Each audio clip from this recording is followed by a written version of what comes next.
Thank you and welcome to the show this morning. The topic this morning is the benefit of international students to the United States economy.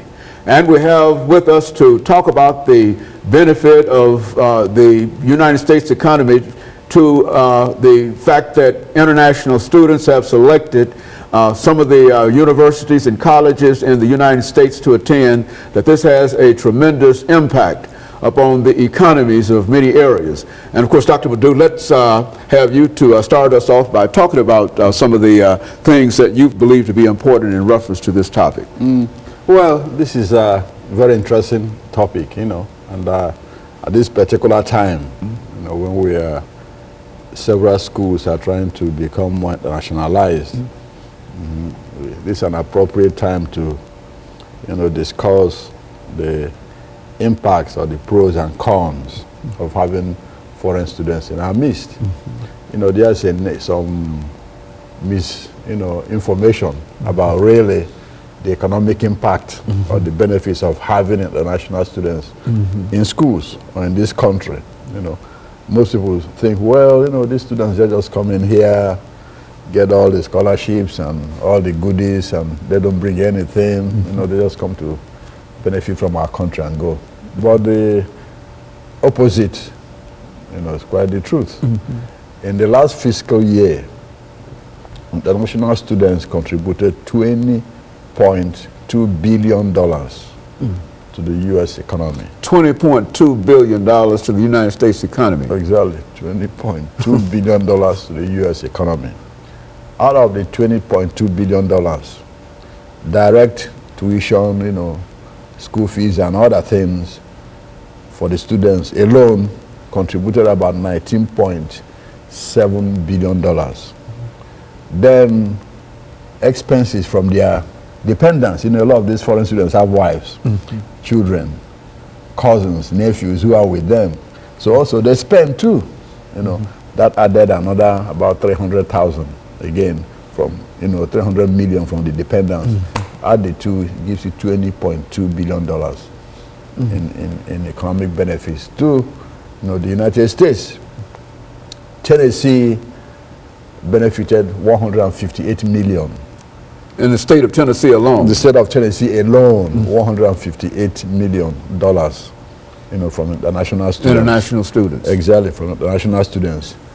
Within, Nashville, the Nashville area, when we talk of Nashville area, talk of Miami and some of this. Out of that has about 50 million from foreign students in the Nashville area. In the Knoxville area, that's about 40 million. In Memphis area, it's about 45 million. In Chattanooga area, it's about 35 million. Then, Johnson City area, Sewanee area, Cookville and that area too contribute. So it gives you about 158 million from foreign students to the Tennessee. To the state of Tennessee. Yes. That's an awful lot of money. Exactly. But I think that's sort of almost an unrecognized situation, because that's correct. That gave you 158 million, for the state alone. Now, where do most of these foreign students come from? Majority of them came from about 5 countries. China, number 1, with about 157,000 students. India with about 103,000 students. Then you have South Korea, Canada, and Taiwan. These are the first 5, in the number of international students that come to the United States. Nigeria is the only African country that produces a lot. 7,000 students is 18th out of 25. Nigeria gets about 7,000 students to the United States. In Tennessee, you have about 6,300,000 foreign students. 6,300 foreign students in Tennessee. A majority of them come from China, India, Malaysia, Saudi Arabia, and Taiwan for Tennessee. Now, the total figures of foreign students in the United States now is about 737,000 foreign students. 750,000. Exactly. In the United States now. And Tennessee has about 6,300 of them. The largest schools about 5 schools top the numbers in foreign students. University of Southern California, in Los Angeles, has about 8,000 foreign students. And then second, you have University of Illinois, Urbana-Champaign. Third, you have New York University. Fourth, Purdue University. Fifth, Columbia University. Okay, Dr. Madu, let's take this first commercial break, and we'll come back and pick up at that point. And we'll be back with our audience following this very, very short commercial break.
Thank you and welcome back to the second segment of the show for today.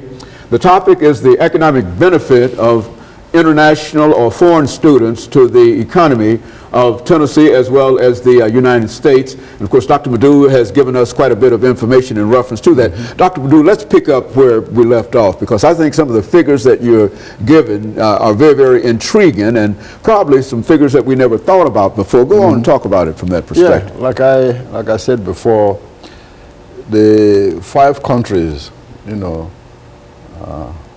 top the list of countries that send foreign students to the United States. Like I said, China is number 1, India second, South Korea third, Canada fourth, Taiwan fifth, Saudi Arabia sixth, Nigeria is 18th, like I said, with 7,000. Amongst the schools that have the largest number of foreign students, University of Southern California is number 1, with 8,000 students, almost 9,000. Then you have University of Illinois, Urbana-Champaign, with about 7,000 students, Then you have New York University. Then you have Purdue University, West Lafayette, Indiana. Then you have Columbia University in New York. These 5, top the list of most of the foreign students in the United States. In Tennessee, Vanderbilt, University of Tennessee in Knoxville, University of Memphis, East Tennessee State University, and Tennessee Technological University have the largest number, of foreign students in Tennessee.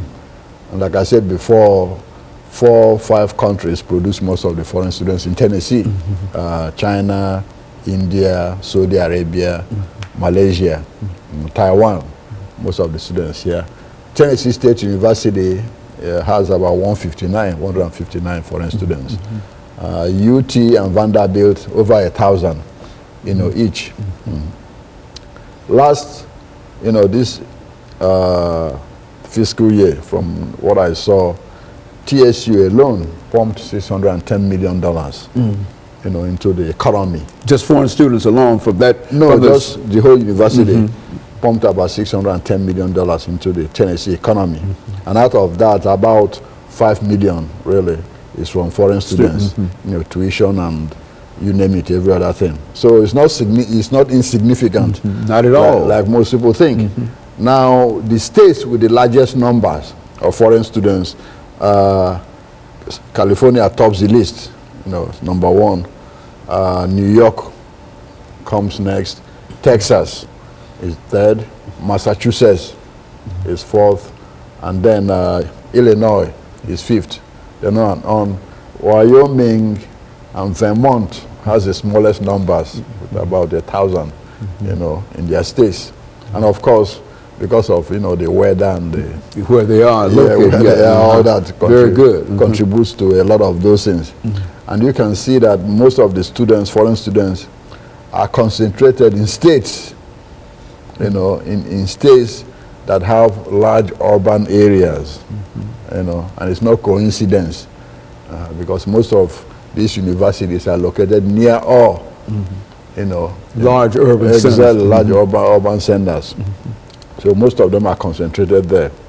Now with the HBCU universities, they have not done quite well in the number of foreign students. Howard University has the largest number of foreign students, with about 1,000 to 1,300, you know, and the rest are very low. And I think one of the reasons is probably most of those schools have not been very aggressive, you know, in recruiting foreign students. I know TSU did a very good job a few years ago when Dr. Hefner was president in aggressively pursuing foreign students and also building partnerships, you know, with foreign universities. Now, there are about 250,000 American students studying abroad on what you call the foreign, you know, foreign exchange, foreign exchange program. About 250,000. About 250,000. Exactly, studying in foreign countries. Now, out of 25 countries, 13 are not, you know, in Europe, of these countries where foreign students, you know, students from the US go to study overseas. However, the first 4 countries that top the list where American students go to study are in Europe. You know, England, Britain is number 1. Then you have France, Italy, Spain. Then after that, you know, you have other countries, particularly in Asia, you know, South Korea and all these take over. In Africa, the only country really where most American foreign exchange students go to is South Africa. It has the largest number, you know, for obvious reasons. Some of the universities in South Africa are quite probably the best on the continent of Africa, you know, like University of Cape Town, Witwatersrand University, Stellenbosch. These are viewed as Harvards, you know, of South Africa. So a lot of foreign students, you know, foreign exchange students from the US prefer to go to South Africa if they're going to Africa, you know, for foreign exchange. So these schools, these countries are where most of our students go to. Now, statistically or demographically, where do they come from? Of all the American students who are foreign exchange students, you know, study abroad students, 78% are white. Then about 6-point-some% Hispanic. Then about 4-point-something, you know, is African American. So you can see the disparity there in you know, the foreign exchange program. So I hope or wish, you know, that more Latinos and African American students, you know, will go you know, overseas to study. You know, at the same time build partnerships with some of these universities, particularly those in Africa, with HBC universities. So what do they study? The foreign students who come here, the 3 different fields of study predominate their majors. Business and management, you know, number 1. I have computer sciences and math, and then you have engineering. These 3 top, you know, the academic pursuits here. Of the Americans who are on the study abroad program, it's kind of the reverse. Even though business also tops it, but then in the middle you have social sciences. You know, a lot of them go over there to study the culture of the people and, you know, all those things.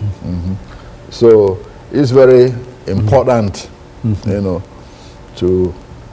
Dr. Drew, let us take this second commercial break and then we'll get back. But that's the information that we're looking for. And we'll be back with our audience following this very, very short commercial break.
Thank you and welcome back to the final segment of the show for today.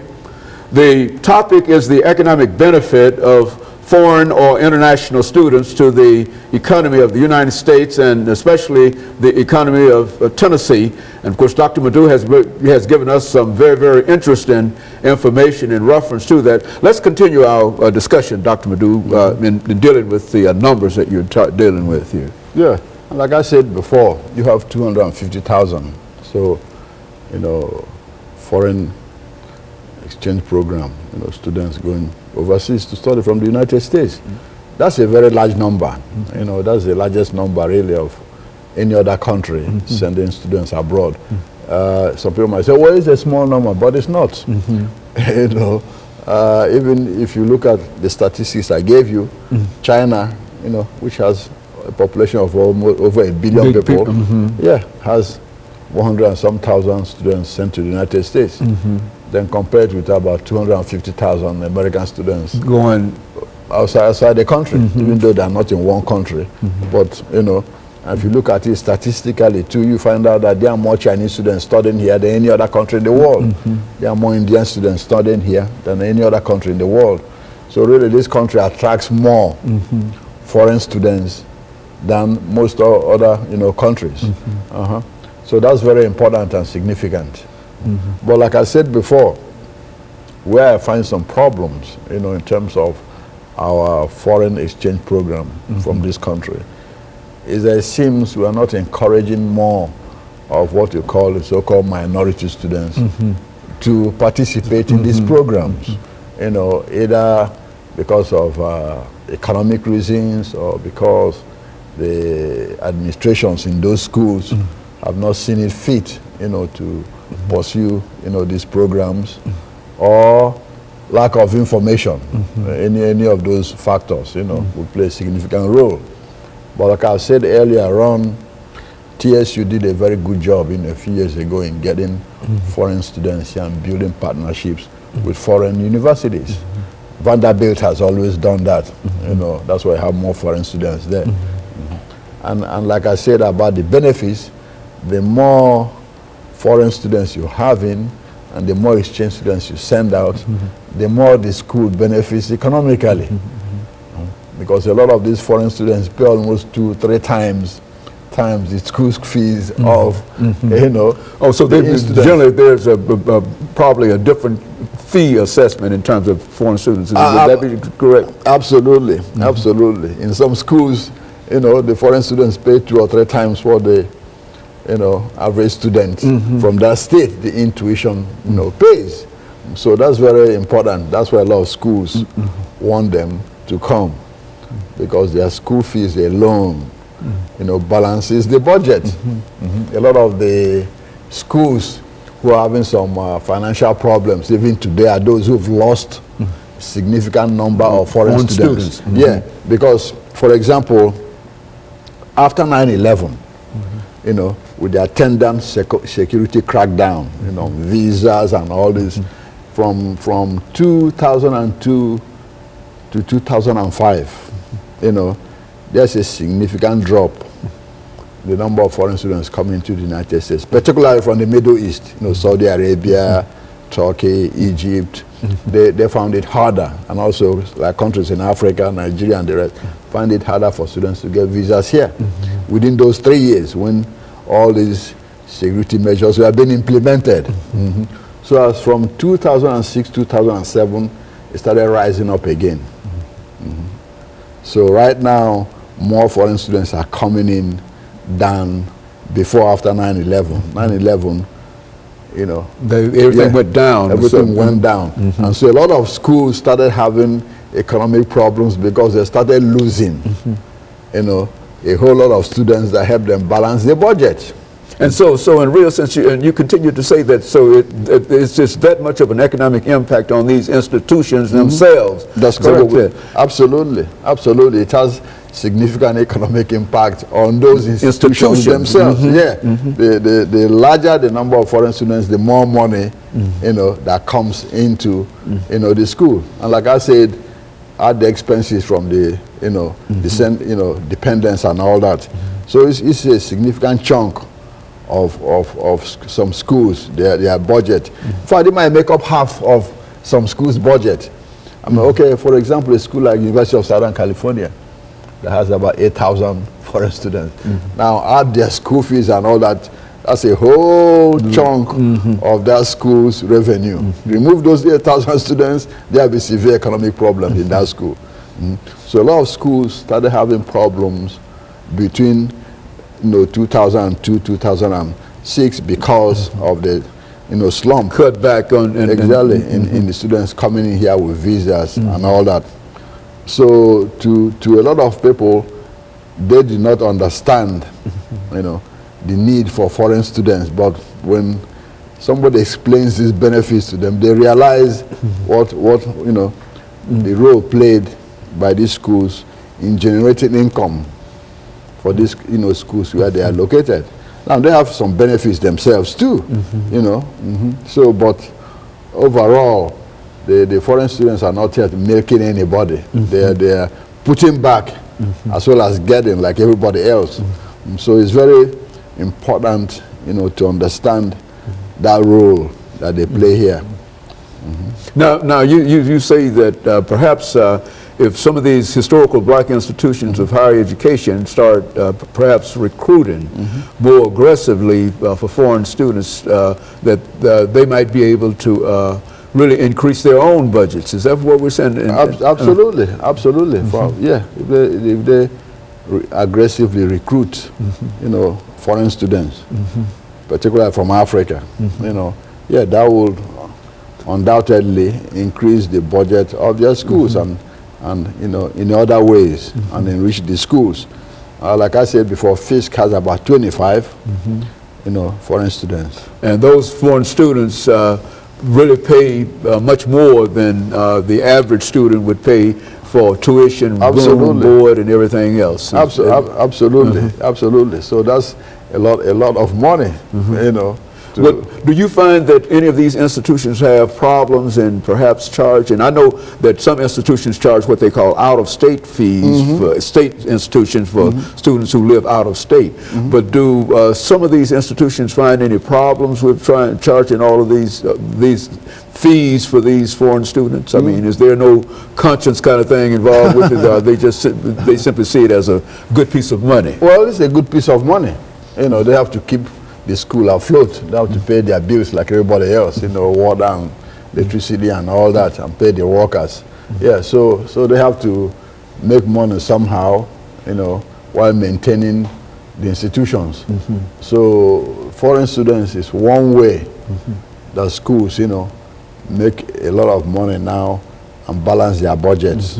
So if you withdraw a lot of students, now, for example, like I said, you have 25 foreign students at FISC University. Also about 25 here. 25, 45.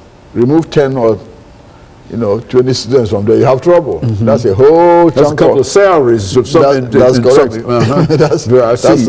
That's some salaries right there for some people that they might have to cut down, even shut down the International Student Office in order to balance the budget. So people have to look at the contributions of foreign students to the economy here to understand that they're not coming here to get anything free. As people think they are also contributing. And that $20.2 billion is a whole lot of money they contributed there. In terms of job creation, that's a lot of employment there for people, 20.2 billion. And some states right now cannot do without, that money being pumped in. And like I said, Tennessee is about 158 million benefit from there. Remove 158 million from the budget, that salary is for a whole lot of people. Okay, Dr. Madu, of course, we're coming to the last last few seconds in this program, but I think that the information you've given really is eye-opening in a real sense, and I think that I'm almost sure that administrators have probably thought of that.